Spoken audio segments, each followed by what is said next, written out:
A abrir entonces el libro de Ruth en el capítulo 3. La lección de esta mañana se titula Confiándose en Él. Y como es una lección que es relativamente larga, se va a dividir en dos partes. En el día de hoy vamos a ver la primera parte, en Él. Y tenemos lo que hemos leído, la narración, esta etapa en la que Ruth ya tuvo su primera entrevista con este hombre Boaz, ya se conocieron personalmente, había terminado el capítulo 2, Ruth enterándose de que Boaz no era nada más y nada menos que su redentor, su pariente. Esto es precioso porque a lo largo de estas lecciones que estamos viendo, esta ya es la lección número 12, va pasando el tiempo, se nos deja ver, siempre aplicándolo a la experiencia de la vida personal de los cristianos, de los renacidos, cómo progresivamente, quiere decir de a poco, nosotros vamos conociendo a nuestro Salvador. No es Jesucristo el mismo que conocimos el día que le aceptamos como nuestro Salvador, que cuando vamos creciendo en los caminos espirituales, vamos conociéndole cada día más y nos vamos acercando cada vez más a Él. Como siempre decimos, estas experiencias espirituales no son las mismas en cada hijo de Dios, en cada ovejita. Hay algunos que su crecimiento es más acelerado, más continuo, más firme. Hemos conocido hermanos que al poco tiempo de convertirse ya manifestaron los dones espirituales que le dio el Espíritu, y si bien siempre hay un periodo de doctrinamiento, de conocer la palabra que es necesario, esa vida del Espíritu la dejan manifestar de una manera muy llamativa. Después estamos los que venimos más lentos, más rezagados, que nos cuesta un poco más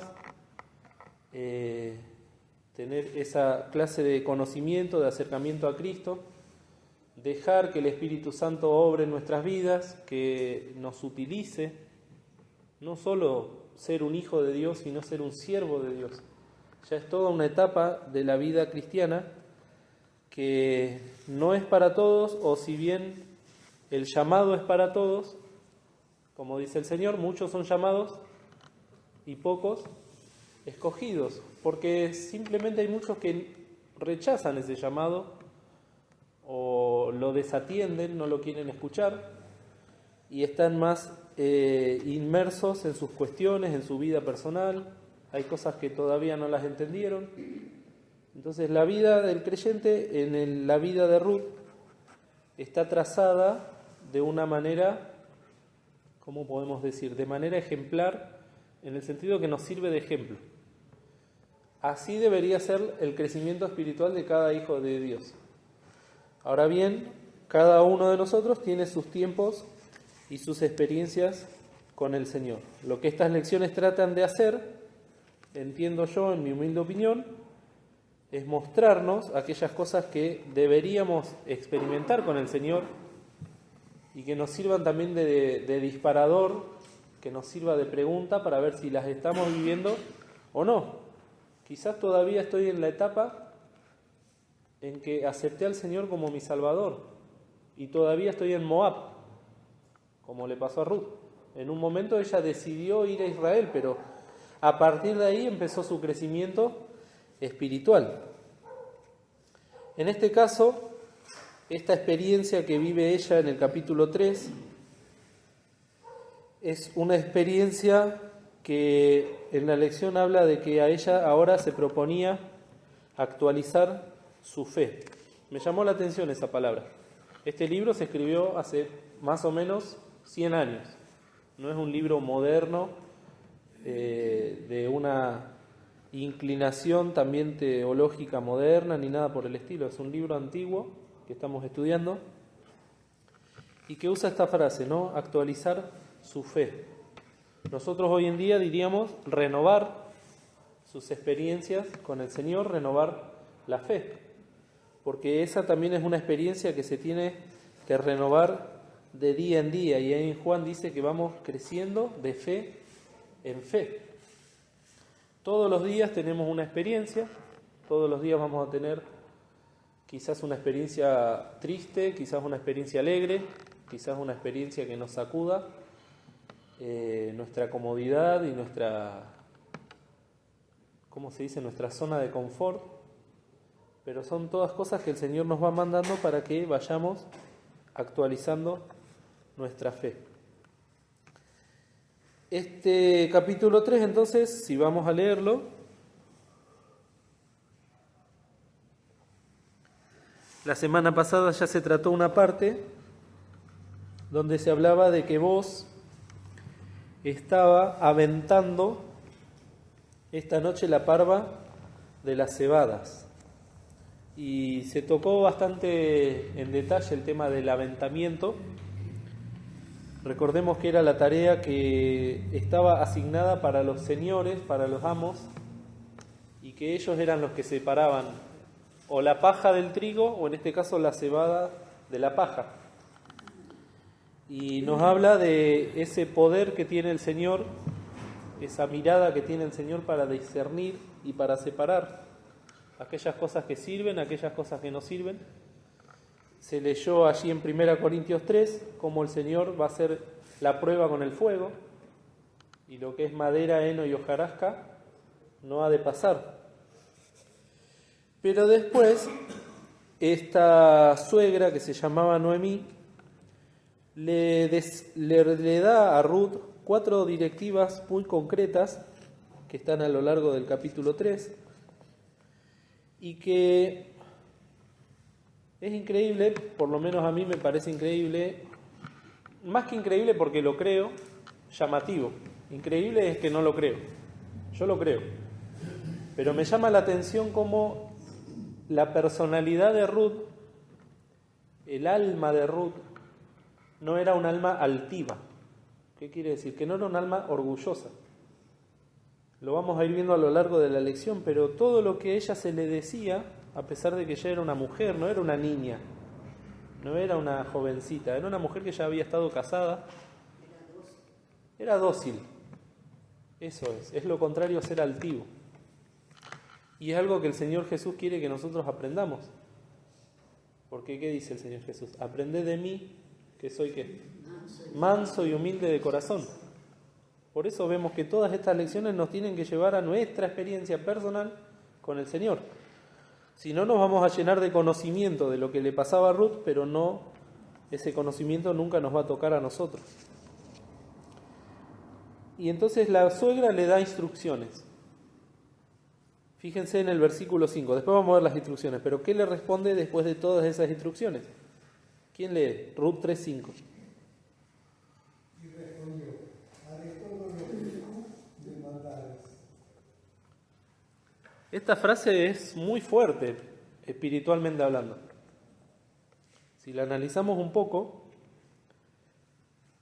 que lleguemos a esa experiencia espiritual de nuestra vida, de decir, haré todo lo que tú me mandares, ya sea que me lo diga un hermano, una hermana, un siervo, en este caso era la suegra, pero ella lo tomó del Señor, y ya está. Cuando uno toma las cosas del Señor y las entiende, ya no hay mucho lugar a sí, pero, o tal vez, o quizás.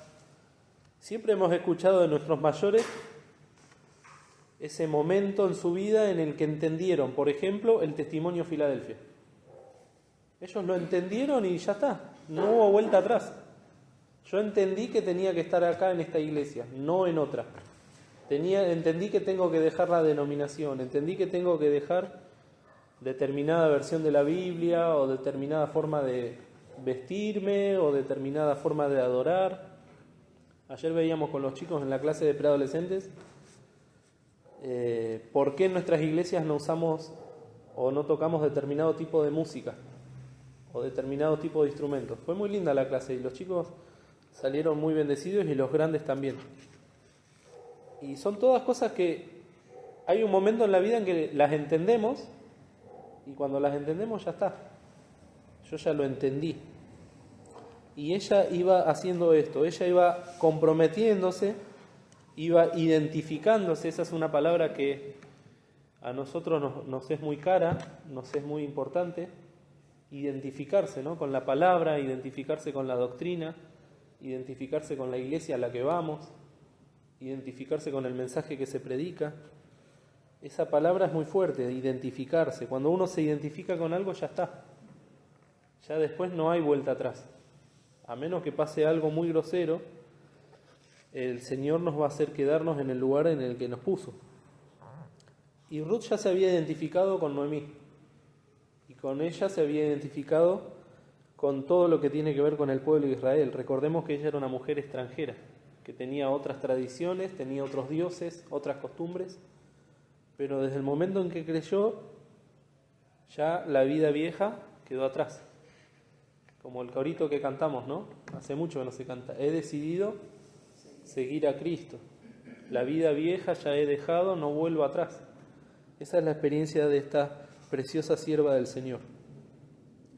Entonces la suegra le da 4 directivas muy importantes que la tenían que preparar para el encuentro con este hombre. El primer encuentro, o la primera directiva, mejor dicho, está en el versículo 3, de lo cual algo ya se habló también la semana pasada, que es: te lavarás pues. El lavamiento, en este caso, no era solamente bañarse, limpiarse, asearse. Recordemos que era una mujer que estaba trabajando en el campo todo el día, y por ende la gente que trabaja en el campo o en cualquier clase de trabajo, salvo que esté en una oficina, se tiende a ensuciar. Eso es lo más obvio, pero los judíos, por la ley de Moisés, también tenían distintos rituales de lavamientos. Las mujeres también tenían rituales en los cuales tenían que lavar su cuerpo, lavar sus vestidos, prepararse. Era algo que tenía que salir también del corazón y era muy importante. No era un ritual por sí mismo, sino que tenía que ver con toda una preparación física y espiritual. Porque uno se podía lavar perfectamente por afuera, pero por dentro quedarse sucia. Entonces nosotros ya de esta palabrita que dice acá, te lavarás pues, tenemos que tomar la lección para nosotros. Tenemos que acercarnos ahora al Señor como Ruth se iba a acercar a vos. Lo primero que se nos pide es lavarnos, limpiarnos. Ninguno que esté sucio puede acercarse al Señor, porque el Señor no puede habitar con el pecado. El apóstol Pablo les enseñaba esto a los corintios, ahí en 2 Corintios, capítulo 7.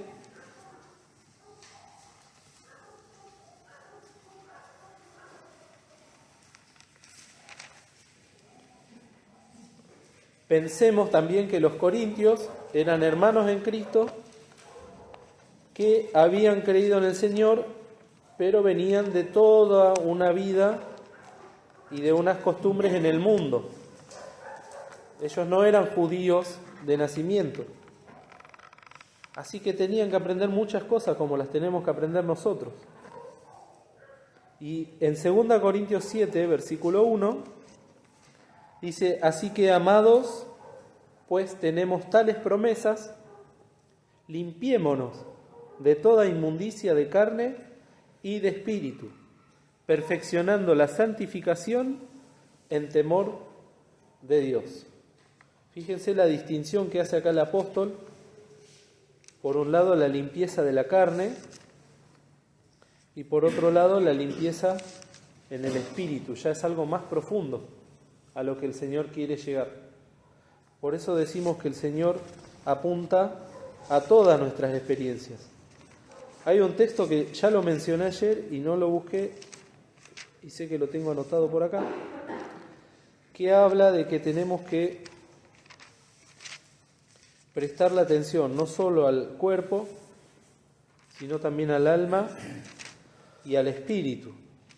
Ahora se los voy a decir. Está en 1 Tesalonicenses, Página 231.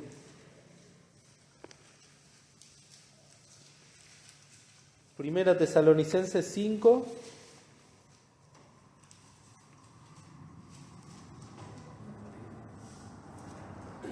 El versículo 23. Alguien que no haya leído, que lo quiera leer. Y el Dios de paz os santifique en todo, para que vuestro espíritu y alma y cuerpo sea guardado entero, sin reprensión, para la venida de nuestro Señor Jesucristo. Miren hasta dónde alcanza la limpieza, porque santificación es limpieza. El Dios de paz, porque nosotros no podemos hacerlo por nosotros mismos, os santifique en todo. ¿Qué es todo? Alma, espíritu y cuerpo.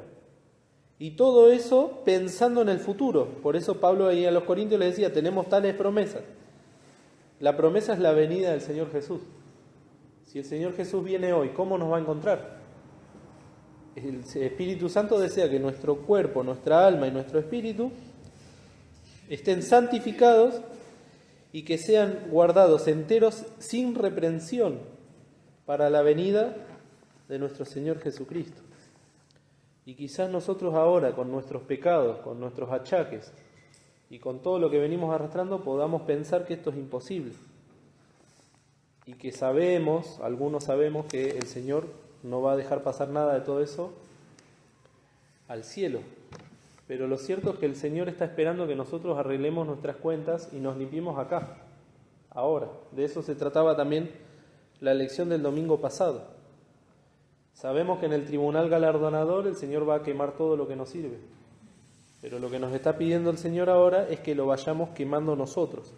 Primero encontrándolo, reconociéndolo y quemándolo. Si volvemos a Ruth capítulo 3, después de decirle que se lave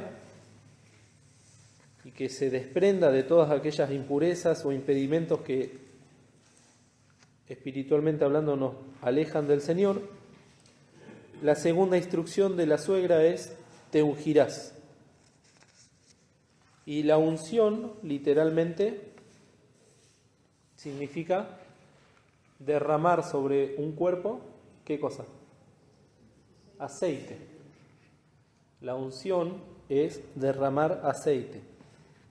En este caso, podemos pensar que eran aceites aromáticos, que era lo que nosotros ahora usamos como perfumes. Pero espiritualmente hablando, a lo que nos lleva la lección es a la unción del Espíritu Santo. Porque todas las veces que la Biblia habla de aceite y de unción, nos está hablando del Espíritu Santo, que quiere ungirnos a nosotros, uncirnos, y quiere llenarnos, tanto nuestro cuerpo, nuestra alma y nuestro espíritu. Y acá nos habla de eso, del Espíritu Santo. Dejar que entre en nuestra vida, si ya somos hijos de Dios, está en nuestra vida. Pero luego que está el Espíritu Santo en nuestra vida, ¿qué quiere hacer? Empezar a obrar. Quiere empezar a transformarnos desde adentro hacia afuera. Y eso también a muchos de nosotros nos lleva toda la vida. Dejar que el Espíritu Santo vaya trabajando en nuestra vida, en nuestros corazones, en nuestra forma de pensar, en nuestra forma de responder.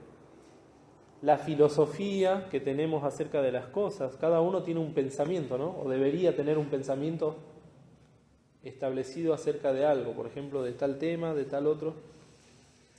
Bueno, el Espíritu Santo es el que quiere ir corrigiendo y enseñando todas esas cosas. Les voy a leer en la síntesis, si alguno la tiene puede seguir, si no, no importa, porque en la página 51 de la síntesis bíblica, que es la base doctrinal de nuestras iglesias y que está basado en la palabra de Dios, el misionero Armando Di Pardo estableció en la página 51 las tareas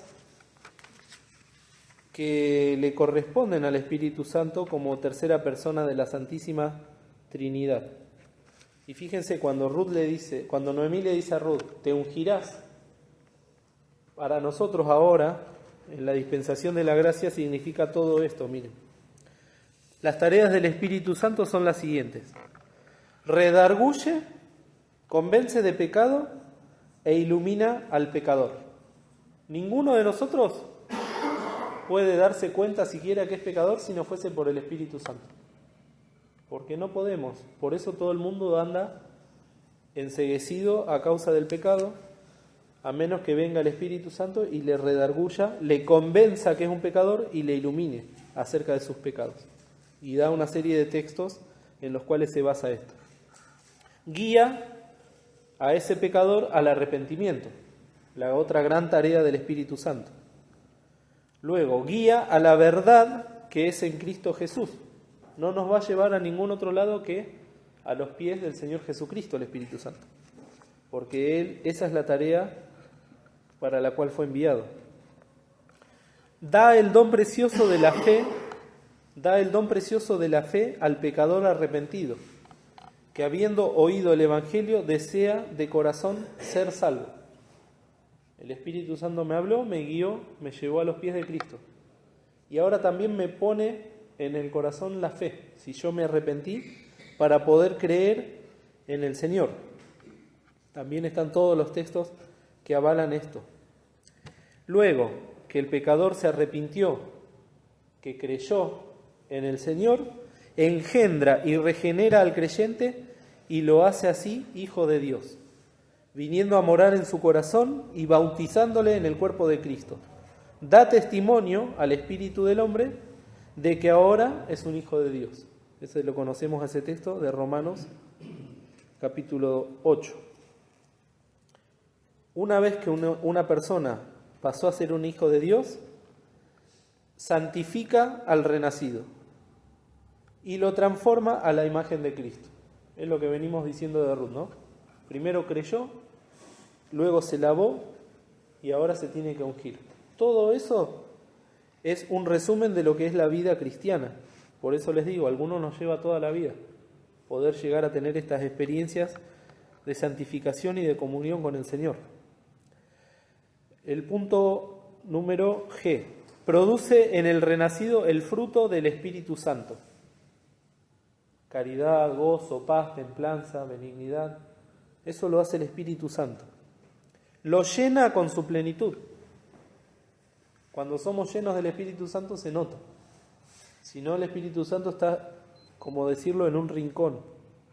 En la medida en que aquel, o sea, el cristiano, se niega a sí mismo y se rinde al Señor. Porque el Espíritu Santo, algo que lo caracteriza es que no nos va a forzar nunca a hacer algo que nosotros no le dejemos.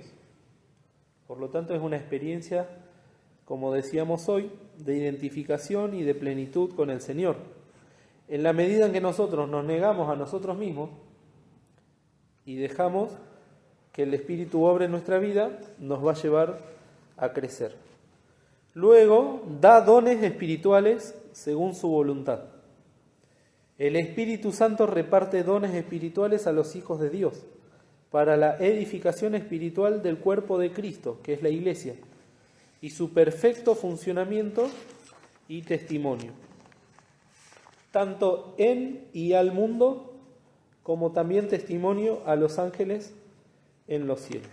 Eso es apenas, en pocas palabras, resumida toda la obra del Espíritu Santo en los hijos de Dios. Entonces, cuando Noemí le dice a Ruth, úngete, miren todo lo que le estaba diciendo. Y lo que la palabra de Dios ahora nos dice a nosotros, te lavarás pues y te ungirás. Luego dice, repara tú el lugar e irás y te acostarás. Eso está en el versículo 4.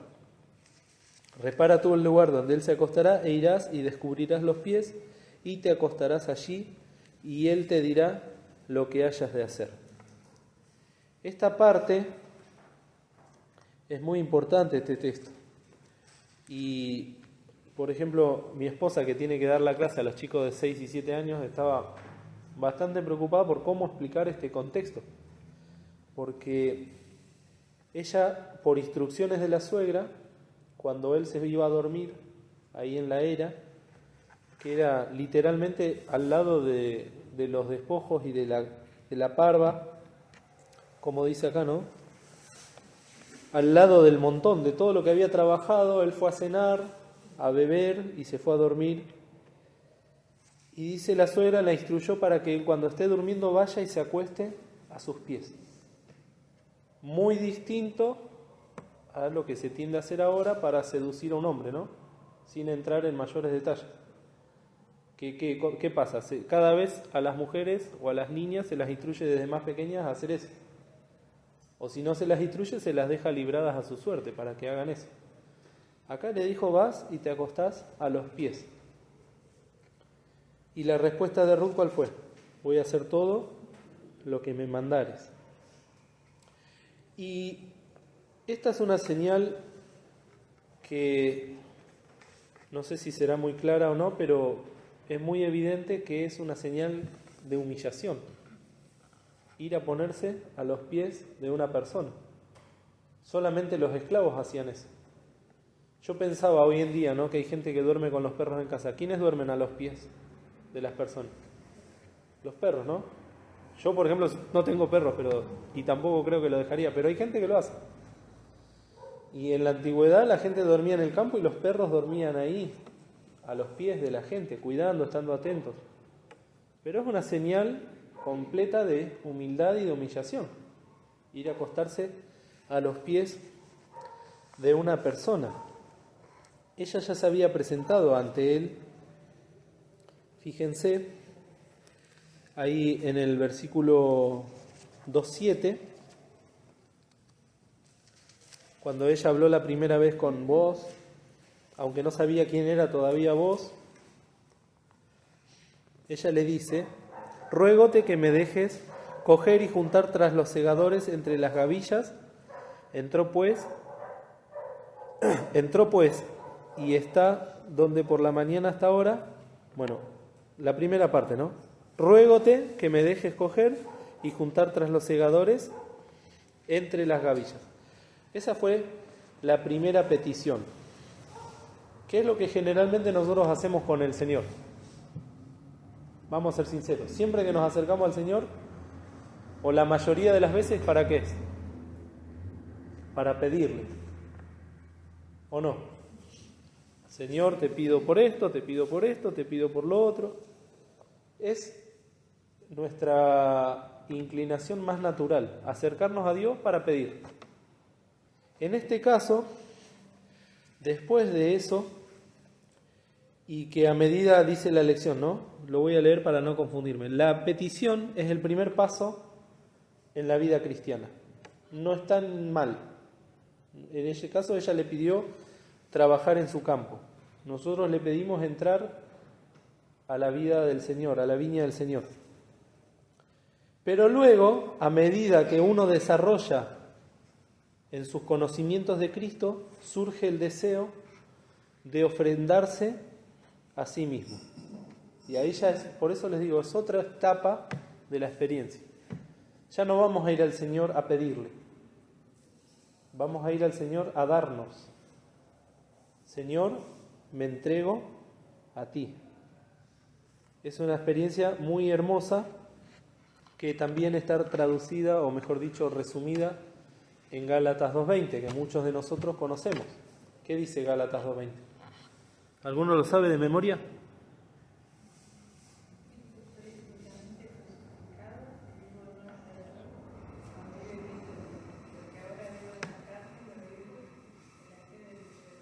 Miren lo que es la memoria, ¿eh?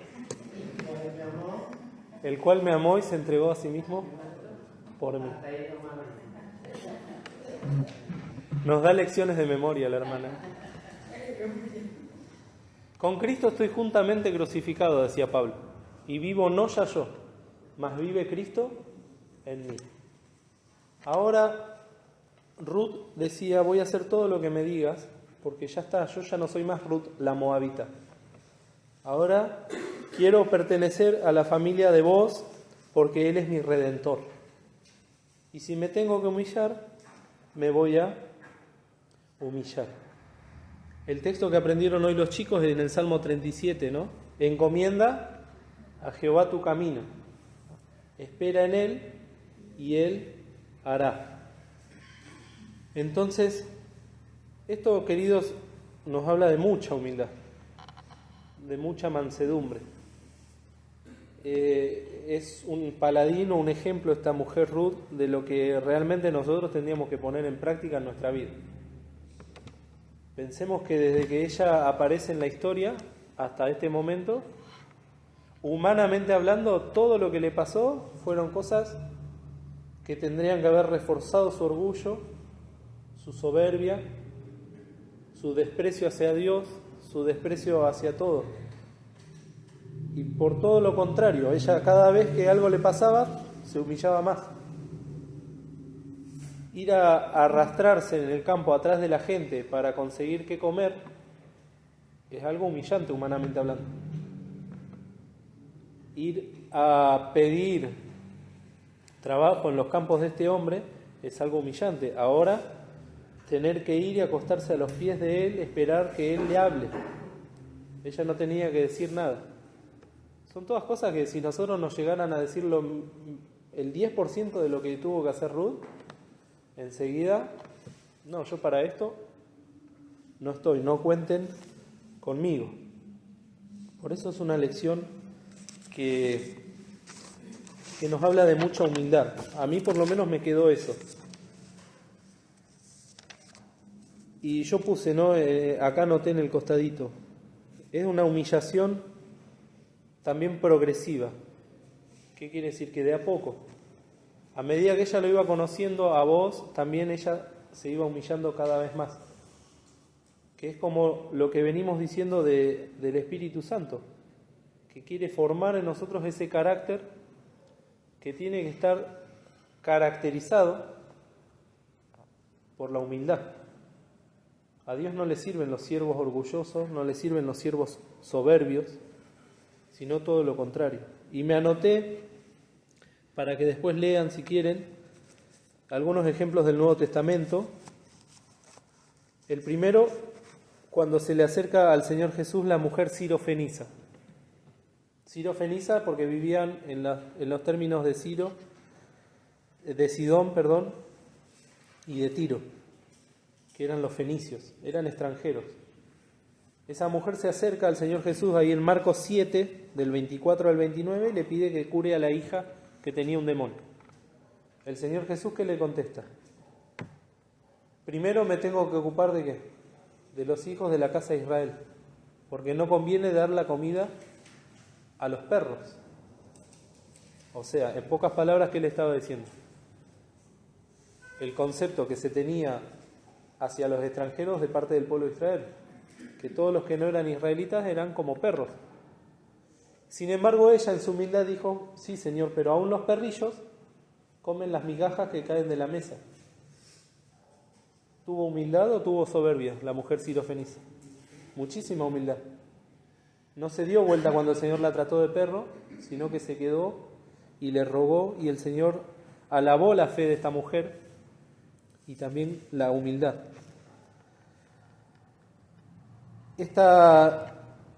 Después está en Lucas 18, cuando el Señor menciona la parábola del publicano y el fariseo.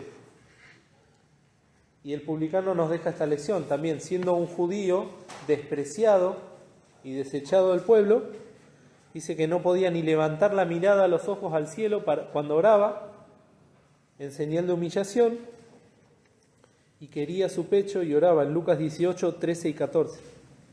Y que ese hombre volvió justificado antes que el otro. Después al Señor Jesús le pasó una experiencia con una mujer en Lucas 7, 37 y 38, que nos dice el evangelista que había sido pecadora en la ciudad. Quizás era una ramera.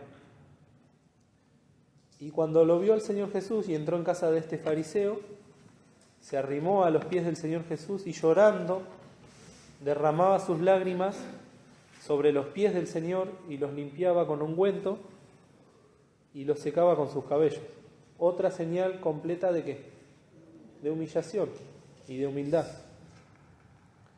Y aún Nicodemo, que era príncipe de los judíos ahí en San Juan 3, se acercó de noche a Jesús como Ruth se acercó a vos de noche. Quizás por temor a ser visto, pero esa reverencia que también supo tener Nicodemo y por la cual el Señor después le predica lo que le predica. Entonces vemos que no solo en el Antiguo Testamento están narrados estos caminos de humillación progresiva, sino que también en el Nuevo Testamento se nos deja ejemplo. Volvemos a Ruth 3, por favor.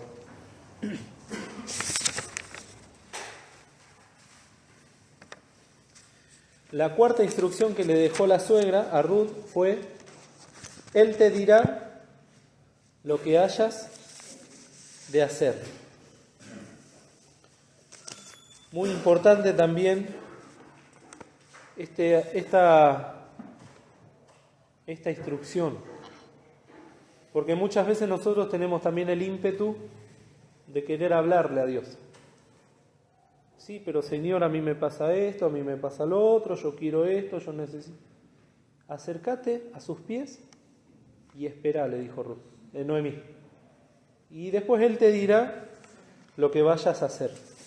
Una lección muy importante que también está resumida en el Salmo 37, ¿no? Espera en Él y Él hará. Una lección que muchos de nosotros también tenemos que aprender, a esperar en el Señor. ¿Quiénes somos nosotros para apurar al Señor? Para reclamarle, para exigirle. Lo mínimo que tenemos que hacer es acercarnos a Él y esperar. El salmista decía, y en el Salmo 40, versículo 1, resignadamente esperé a Jehová, y Él oyó. Muy precioso también esa experiencia del rey David. Aún los discípulos del Señor Jesús, después de que murió y ascendió a los cielos, se quedaron orando en el aposento alto, dice la lección, y esperaron. El Señor les dijo que iba a venir el Espíritu Santo y ellos esperaron. Y pasaron 10 días desde que el Señor ascendió a los cielos y ahí descendió el Espíritu Santo.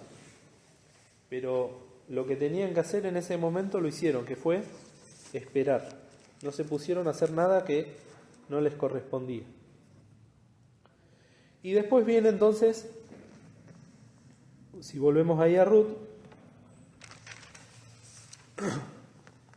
cómo es a la noche, dice, vamos al versículo 7, el 6 dice, descendió pues a la era, que era el lugar donde se trabajaba, e hizo todo lo que su suegra le había mandado. Y como vos hubo comido y bebido y su corazón estuvo contento, retiróse a dormir a un lado del montón. No se fue a un hotel, se acostó ahí donde estuvo trabajando, ¿no? Entonces ella vino calladamente y descubrió los pies y acostóse. Y aconteció que a medianoche se estremeció aquel hombre y palpó, y he aquí la mujer que estaba acostada a sus pies. Entonces él le dijo, ¿quién eres? Y ella respondió, yo soy Ruth, tu sierva. Miren cómo se definía ya ella. Extiende el borde de tu capa sobre tu sierva, por cuanto eres pariente cercano. Esa expresión en la cual ella se da a conocer en el medio de la noche es muy preciosa también, porque sigue la experiencia de humildad y la experiencia de mansedumbre. Y ahí sí le hace un ruego. Una vez que ella se entregó a él, le dice, extiende el borde de tu capa, ¿cómo dice? Sobre tu sierva, por cuanto tú eres pariente cercano. Esta era una expresión muy preciosa y que se solía usar en aquel entonces para decirle a una persona qué es lo que nos dicen nuestros hijos a nosotros, ¿no? Quizás no lo dicen con palabras, pero lo demuestran con hechos. Ellos necesitan que nosotros, ¿qué hagamos? Los cuidemos, los abracemos, los contemplemos, los contengamos. Es una experiencia de un hijo a un padre, en este caso de una sierva a un amo. Es la experiencia que él le dejó narrada también en el 12, 2:12, fíjense, cuando él la conoció, se enteró quién era, y le dice: Jehová galardone tu obra y tu remuneración sea llena por Jehová Dios de Israel, que has venido para cubrirte debajo de sus alas. Y ella le dice ahora, en el medio de la noche: te ruego que extiendas el borde de tu capa sobre tu sierva, por cuanto eres pariente cercano. Asume en vos ese redentor que necesitaba ella y le ruega. En este caso le ruega que la cubra con las alas. Vamos al Salmo 57, por favor. Hay muchísimos salmos que hablan de esta figura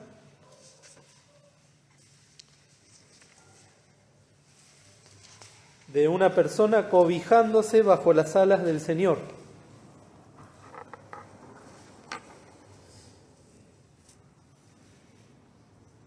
Salmo 57, en la página 603, dice: ten misericordia de mí, oh Dios, ten misericordia de mí, porque en ti ha confiado mi alma, y en la sombra de tus alas me ampararé hasta que pasen los quebrantos. Miren si esa no es una figura tan hermosa y tan ejemplificadora de lo que nosotros necesitamos ahora para con el Señor. ¿Quién puede decir? ¿Qué pollito puede decir eso y sentirse libre de estar bajo las alas de la madre, de la gallina? Por eso el Señor usaba ese ejemplo, ¿no? Y lloraba el Señor Jesús cuando estaba llegando a Jerusalén. ¿Se imaginan el cuadro? Porque Jerusalén era una ciudad alta. El Señor llegando a Jerusalén, viendo la ciudad que tantas veces había rechazado a los profetas de Dios. Y el Señor llorando dice: Jerusalén, Jerusalén, que matas a los profetas. Vamos a leerlo en Mateo 23.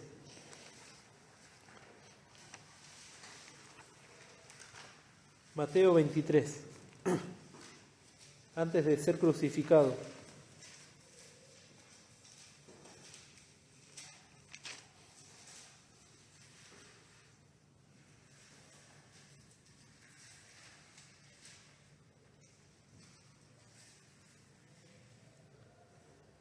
En el versículo 37. ¿Quién lo puede leer, por favor? Jerusalén, Jerusalén, que matas a los profetas, que apedreas a los que son enviados a ti. ¿Cuántas veces quise juntar tus hijos, como la gallina junta sus pollos debajo de las alas, y no quisiste? En la naturaleza es evidente que los pollitos van ante el peligro abajo de las alas. Los gansos, los patos. Bueno, el pecado hizo que nosotros seamos antinaturales. Y en vez de querer cubrirnos con las alas del Señor, queremos escaparnos. Eso pasó con Jerusalén y eso pasa con el ser humano, pecador. Por eso, si no obra el Espíritu Santo en nuestra vida, no somos ungidos de Él, no vamos a querer acercarnos y sentirnos confortados por las alas del Señor.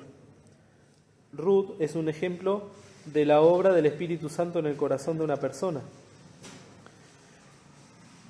A los que están anotando, Salmo 17:8, Salmo 36:7, Salmo 61:4, Salmo 63:7, entre otros tantos más que hablan de lo mismo. Señor, cúbreme con tus alas. El Salmo 91, que lo cantábamos ayer en la reunión de jóvenes: el que habita morará bajo la sombra del Omnipotente. Salmo 91 por excelencia nos habla de esa cualidad que tiene Dios para cuidar a los que están debajo de Él. El que habita al abrigo del Altísimo morará bajo la sombra del Omnipotente.